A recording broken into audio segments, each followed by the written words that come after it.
자, 제가 소개를 드리겠습니다. 물리의 시선으로 세상을 바라본다. 양자역학이 너무 재밌어서 물리학자가 된 김상욱 교수님이십니다. 아유, 안녕하세요. 안녕하세요. 네, 반갑습니다. 네.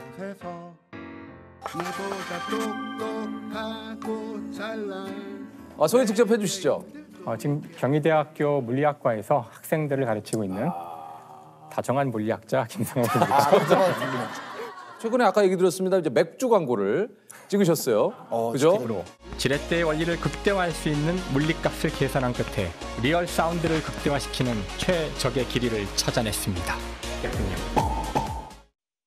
저기 병따개가 교수님이 개발하신 겁니까? 네, 그럴 리가 있겠어요. 아니에요? 아니에요. 아니 근데 마치 광고에는 교수님이 개발한 것처럼 아니 광고 처음이었어요? 광고는 대본대로 하는 거잖아. 와, 나 교수님이 개발한 줄 알았어요. 아니에요. 사실 그 따개를 가지고 이제 저희 학과 교수들하고 제가 이제 막 따주면서 재밌게 술을 마신 적이 있는데. 근데요. 자, 90차. 하나, 둘. 오! 좋아. 그 생각보다 많은 사실을 알게 됐어요. 뭐예요? 일단 그 병 있잖아요. 맥주병의 그 위에 뚜껑. 병막에. 그거 보면 이렇게 모양이 이렇게 왕관 모양으로 돼 있거든요. 그렇죠. 그것도 굉장히 많이 고민 끝에 만들어진 거예요. 1892년 특허가 나왔던 건데 그 전까지는 이 병이 언제나 뚜껑을 막아도 금방 막 새 나가는 거예요. 어떻게 하면 이거를 꽉 잡아주고 딸 때 쉽게 딸 수 있을까? 그래서 21개의 돌기가 있을 때가 가장 최적으로 딱 잡아줄 때. 아, 그게 21개예요? 그러니까 처음에는 특허 낼 때는 24개로 했었는데 이제 하다 보니 이게 너무 꽉 쥐어지는 거야. 그래서 이게 하다 보면은 막 병이 막 부러지고 그랬대요. 뿐만 아니라 이게 반드시 3의 배수가 돼야 돼요. 이제 안정한 구조가 되려면 다리가 2개면은 넘어지잖아. 3개가 되면은 어떻게 놔도 안정하게 되고 되죠. 4개가 되면 하나가 안 맞을 때 흔들리거든요. 그래서 이제 더 복잡한 이유가 있지만 이 3일 때가 안정한 구조예요. 많은 연구 끝에 21개가 됐는데 다음에 이제 소리가 난다는 게 뭘까? 지금 질문 하나 했는데 지금 뭐 3의 배수까지 들어가가지고 지금 저희가 좀 약간 머리가 좀 아픈 상황이지만 한번 들어볼게요. 그러니까 소리가 나려면은 이게 지금 왜 소리가 나냐면은 물리학적으로는 이 안쪽은 압력이 높아요. 이게 지금 이산화탄소를 막 가스를 막 박아 넣은 거거든요. 그래서 우리가 마실 때 하고 가스를 느끼잖아요. 네네네. 그래서 안에가 압력이 높은데 밖에는 압력이 낮기 때문에 뚜껑을 딸 때 압력차로 소리가 나는 거예요. 그렇다면 이 소리를 크게 하는 방법은 가급적 압력차가 최대가 되도록 빠르게 따야 돼요. 결국은 중요한 거는 이 따는 이 따개가 아니라 속도가 가장 중요하다는. 사실 그 오늘 교수님을 잘 만난 게 제가 얼마 전에 뭐 이제 방송이 또 됐습니다만 런닝맨에서 이제 종국 씨가 찬물에 면과 스프를 넣고 이제 라면을 끓이길래 안 넣었던 것 같아요. 김치 조금 넣었어. 저기 라면 팔팔 끓을 때. 끓은 다음에 넣는 아니야, 이렇게 넣는 게 맛있다고 나왔어요. 증명이 됐어. 무슨 뭐 교수가 증명을 했대. 근데 이제 이게 과학적으로 증명된 거라고 이제 김종국 씨가 자꾸 그러더라고요. 과학적으로 증명된 게 아니라 제가 페이스북에 썼을 뿐이죠. 저희가 이제 통심에서 한 30여 년간 이제 라면 그 스프 개발을 하신 그 선생님이 나오셔가지고 면과 스프를 넣어 끓여 보니까 끓는 물에 넣을 때보다 면발이 더 완벽하다 뭐 이런 실험을 해가지고 이게 화제가 좀 됐어요. 예, 팀원 중에 한 명이 그 기사를 보고 한번 실험을 해봤어요. 야. 저희가 이제 제시하고 있는 표준 조리법하고 이제 비교해서 테스트를 해봤어요. 근데 저희가 봤을 때는 그 표준 조리법에 비해서 면이 좀 덜 익는 느낌이 있고. 그 맛도 이제 고춧가루나 후추 같은 것들이 이제 스프에 많이 들어가 있는데 그런 이제 풋내 같은 것들이 조금 남아 있더라고요. 그 조리법대로 했을 때. 네. 그래서 제가 여쭤보려고 이게 찬물라면을 주장하신 분 아닙니까? 그러니까 주장이라고까지 하기는 그러니까 그 스토리의 전말은 이렇습니다. 그 우연한 기회에 그 라면을 어떻게 끓이는 것이 맛있는가 이런 논쟁 많이 하잖아요. 많이 하죠. 이야기 많이 하잖아요. 얘기를 하고 있는데 그 옆에 있었던 다른 물리학자죠. 이제 박인규 교수라고 물리학과 교수님인데 이분이 야, 다 소용없어. 그냥 찬물에 처음부터 스프 묻고 다 때려박고 그냥 끓이면 제일 맛있어 이러시더라고요. 그래서 진짜요? 그러니까 그런 말을 들으면 해봐야죠. 집에 가서 진짜 해봤는데 맛있는 거야. 그래요? 저도 먹어봤는데 나쁘지 않더라고요. 사실은 이게 그 과학적으로 엄밀한 얘기는 아니에요. 라면이 맛있다는 거를 과학적으로 어떻게 이거를 측정할 수 있을지 알 수 없잖아요. 그러니까 첫 번째로 과학자들이 이럴 때 해야 될 일은 라면이 맛있다는 것은 무엇을 의미하는지부터 정의해야 돼요. 아 복잡하네. 그렇죠. 입에 맛있다는 넣어보면 게- 아는 거 아닙니까? 맛있다는 게 무엇인가? 입에 이거를- 넣어보면 아는 거 아니에요? 맛있다라는 거. 그러니까 그거를 그 모두가 그 인정하려면 객관적인 어떤 정량적 지표가 필요한 거죠. 아, 그러니까 그게 아, 필요. 아 너무 피곤하다 아침부터. 그래서 이제 생각을 그 다음부터 해봤죠. 그래서 라면 특히 중요한 게 여기서 라면이 면발이 굉장히 쫄깃해져요. 그냥 한 거에 비해서. 라면이 쫄깃한 이유는 이제 그 안에 들어있는 글루텐이라는 성분 때문에 그래요. 네. 근데 글루텐은 이게 열을 그러니까 뜨거운 물에 넣을 때 풀어지거든요. 근데 차가운 물에서는 풀어지진 않아요. 글루텐은 물에 아, 녹지 글루텐이. 않거든요. 그러니까 뜨거워지기 전까지는 그렇게 풀어지는 효과가 크지 않다면 굳이 끓을 때 넣지 않아도 되지 않을까라고 이제 이해를 했고 이제 몇 번 실험을 해본 다음에 이제 맛있는 조건을 찾아서 그냥 농담이죠. 제 느낌이기도 하고 여기에 우리 양자역학을 연구하면서 어지럽지 않은 사람은 그걸 제대로 이해를 못한 거다. 닐스 보우라는 분이 그렇게 얘기를 했고요. 양자역학을 완벽히 이해한 사람은 아무도 없다. 리처드 파인먼 씨가 이렇게 얘기를 하셨어요. 양자역학을 아는 사람과 모르는 사람의 차이는 양자역학을 모르는 사람과 원숭이의 차이보다 더 크다. 양자역학을 모르는 사람은 금붕어와 전혀 다를 바가 없다. 머리 겔만 씨, 야 이분 말씀 과격하게 하시네. 뭐 하는 분이에요, 그분은? 머리가 들어간 거 보니까 이분 굉장히 똑똑한 분 같은데? 머리 겔만? 일단 말씀하신 세 사람 모두 다 노벨 물리학상 수상자. 아유 죄송합니다. 아유, 선생님이시네. 아유 죄송합니다.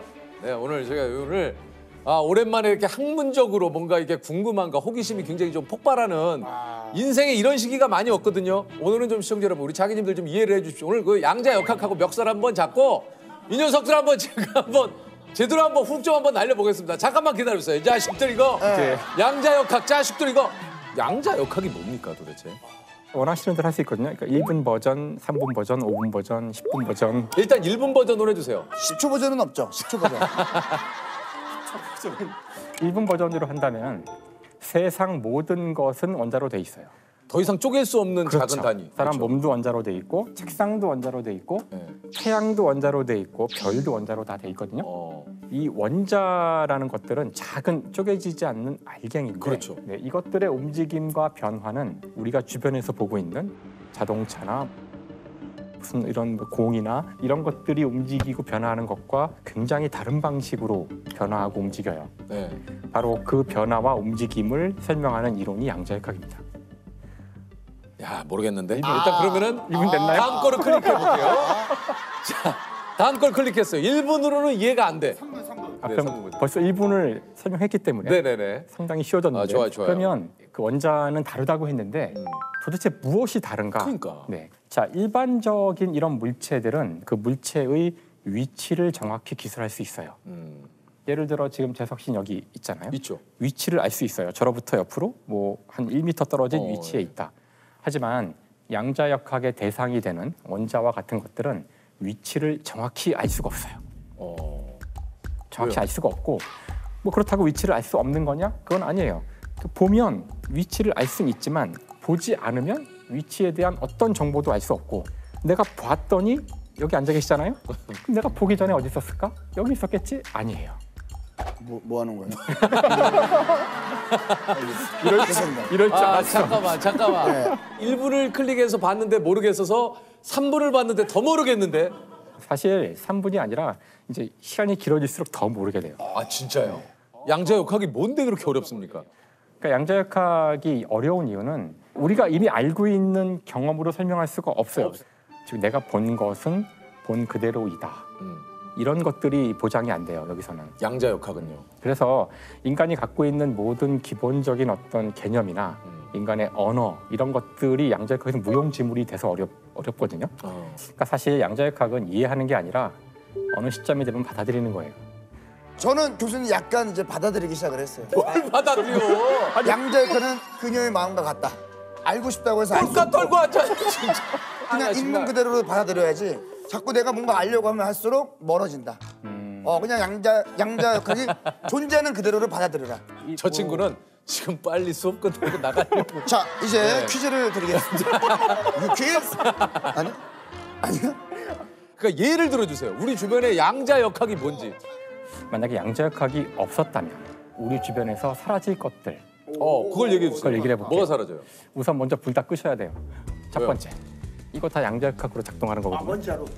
빛을 낸다는 것이 특히 형광등, LED 이런 거 다 양자역학이 없으면 존재하지 않고요. 이 카메라 다 끄셔야 되고, 그다음에 집에 텔레비전 끄셔야 되고요. 스마트폰 갖다 버려야 되고요. 우리가 쓰고 있는 일상 그 용품 중에 그런 양자역학이 다 들어가 있다라는 일단 거죠. 전자공학 전체가 양자역학이 없었으면 존재하지 않을 학문이고, 삼성. 그 삼성전자. 야 그래도 진짜 친절하시다. 화를 내실 만도 한데 화를 안 내시네. 근데 약간 째려보셨어요. 약간은 째려보셨어요. 그러니까 삼성전자의 전자가 나오는데 바로 그 전자를 설명하는 학문이 양자역학이에요. 그 20세기의 모습이 19세기와 다른데 그 차이가 양자역학이에요. 19세기와 20세기의 가장 큰 차이점이 양자역학이다.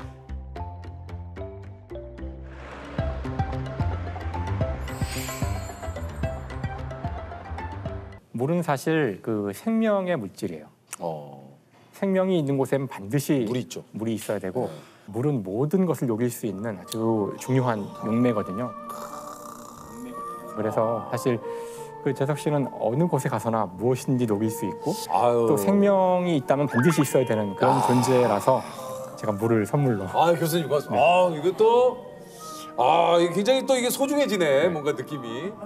이제 조셉 씨에게는 이게 지금 산소인데 산소. 산소는 정말 중요한 거잖아요. 네, 그렇죠. 산소가 없으면 살 수가 없으니까. 하지만 눈에 보이지 않죠. 눈에 보이지 않지만 그렇게 소중한 존재, 소중한 존재고 뿐만 아니라 이제 그 불이 붙기 위해서는 반드시 산소가 있어야 돼요. 산소는 불타는. 맞아. 보이지 않는 듯하지만 확 불타는 그런. 엄청 중요한 거네. 하지만 그 불이 붙었을 때 이제 물을 부으면 꺼지죠. 물과 산소는 뗄래야 뗄 네. 수가. 그럼요. 네. 이거 참 진짜. 고맙습니다, 교수님.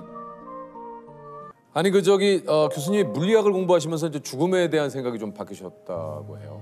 사실 이제 많은 사람들이 이제 죽음이란 무엇일까, 뭐라 그럴까, 기이한 현상 같이 느껴지기도 그러니까. 하고. 그런데 사실 물리학자의 눈으로 이 우주를 보면은 이 우주에는 죽음이 자연스러운 거예요. 오히려 산다는 것, 그 생명이 더 이상한 거예요. 왜냐하면 보세요. 우리 주변에 대부분 다 죽어 있어요. 땅바닥 죽어 있죠. 자동차도 죽어 있죠. 네. 지구의 이 돌과 땅과 바닷물 이런 거 다 죽어 있어요. 사실 지구 바깥에서 생명체를 본 적이 없어요. 즉, 이 우주는 죽음으로 충만하고 죽음이 가장 자연스러운 우주의 상태인 것 같아요. 자, 그렇다면은 모든 것은 원자로 돼 있다고 했으니까 원자들은 대부분의 시간을 죽은 상태에 있어요. 그러다가 갑자기 이유는 모르지만 모여서 이렇게 살아있는 상태가 돼요. 생명이라는 정말 이상한 상태로 잠깐 머물다가 죽음이라는 가장 자연스러운 상태로 돌아가는 거죠. 그래서 이제 이런 사실을 깨닫고 나면은 내가 살아있다는 이 찰나의 순간이 정말 소중하다는 것을 알게 돼요. 그 죽음을 직면한 사람 앞에서는 큰 도움이 되질 않아서 그 좀 도움이 되는 말을 해드리자면은 원자는 영원 불멸해요. 지금 모여서 내 몸을 이루고 있지만 내가 죽으면 다시 뿔뿔이 흩어져서 나무가 될 수도 있고 가벼운 원자는 지구를 떠날 수도 있어요. 그러면 다른 어떤 별에 가서 별의 일부가 될 수도 있고 이렇게 우리는 원자의 형태로는 영생할 수 있거든요. 또 그런 식으로 생각을 하면 또 한편으로는 그 나의 사랑하는 사람이 내 주위에 원자의 형태로 있다는 생각을 해볼 수도 있으니까 그런 것들은 또 위안을 주더라고요. 그분이 갑자기 심장마비로 돌아가셨는데 같이 한 12, 13년 넘게 같이 연구를 했죠. 논문도 같이 쓰고 같은 분야에서 오랫동안. 사실 위안은 안 되죠. 사람이 사라졌는데 내가 사랑하던 존재가 사라진 건데 하지만 어떻게든 거기서 의미를 찾아서 자신을 추스리려는 노력이 하나겠죠. 근데 뭐 어떤 분은 뭐 종교에서 그런 걸 찾기도 할 거고 어떤 사람은 뭐 철학이나 어떤 사람은 예술이나 음악에서 찾겠지만 우리는 과학자고 아는 게 그것뿐이니 뭐 그런 식으로도 생각할 수 있다는 거고 큰 위안은 되더라고요. 저한테는 당시에는